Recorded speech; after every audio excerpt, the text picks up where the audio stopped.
Good evening. Sound check. Am I okay in the back? Great. I'm David.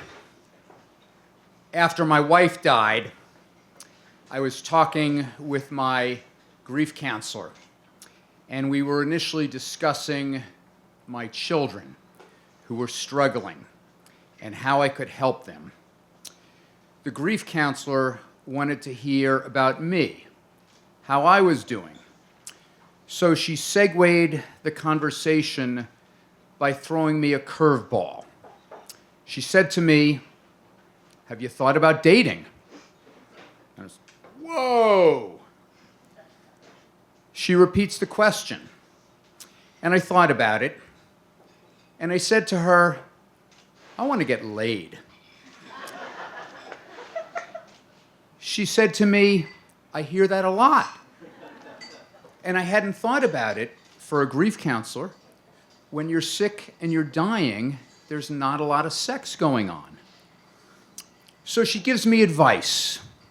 She says, if you're going to be with someone, make sure to tell her your story, because you may find that some unanticipated emotions will come out.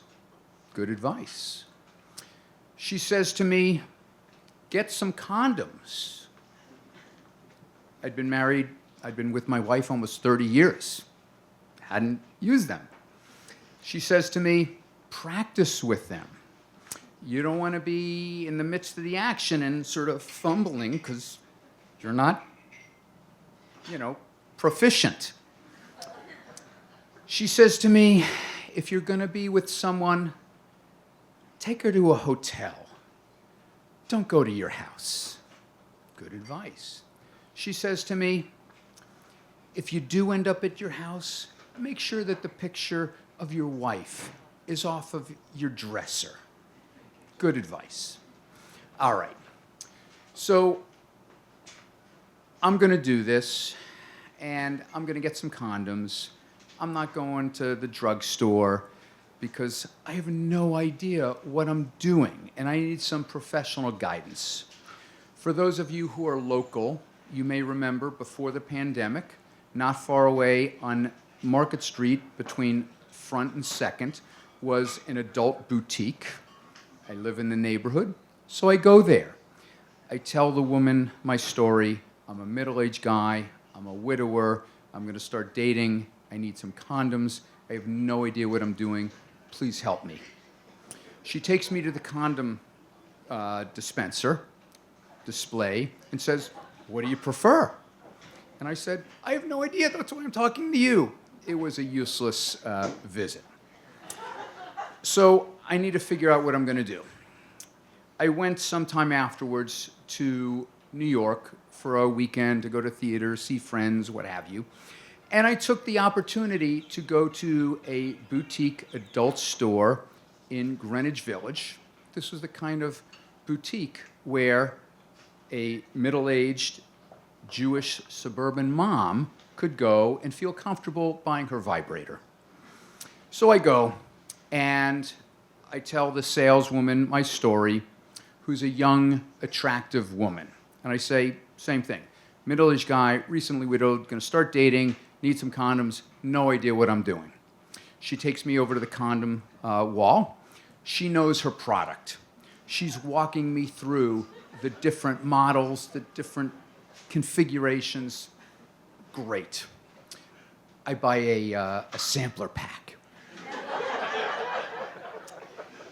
We start discussing more. Sort of my anticipated dating, my anticipated sexual partner.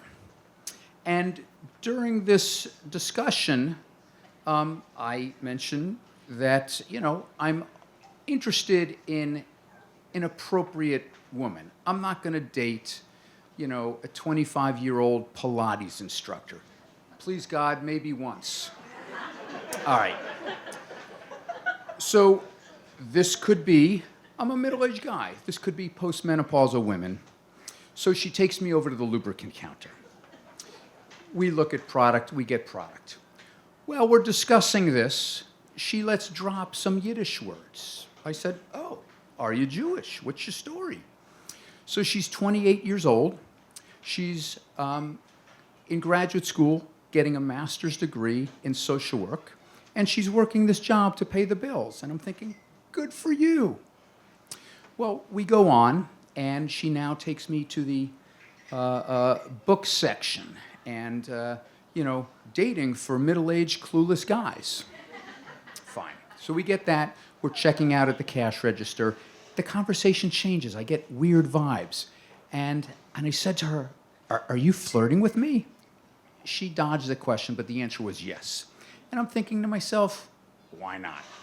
I said to her, hey, do you want to get a drink after you get off work? She says, sure. I'm done in 15 minutes.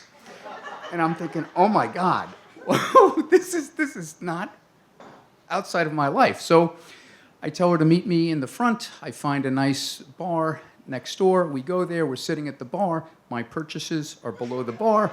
Now there's real flirting. There's touching hands. There's bumping knees below the bar. And I'm thinking to myself, what do I want to do? Am I going to take this woman back to the hotel and have sex? This is so outside my life. I have no clue what I'm going to do. And while I'm trying to parse this in my mind, I'm just trying to, keep up my flirting. Well, she says to me, I'm a trans woman. And I'm really in a fog.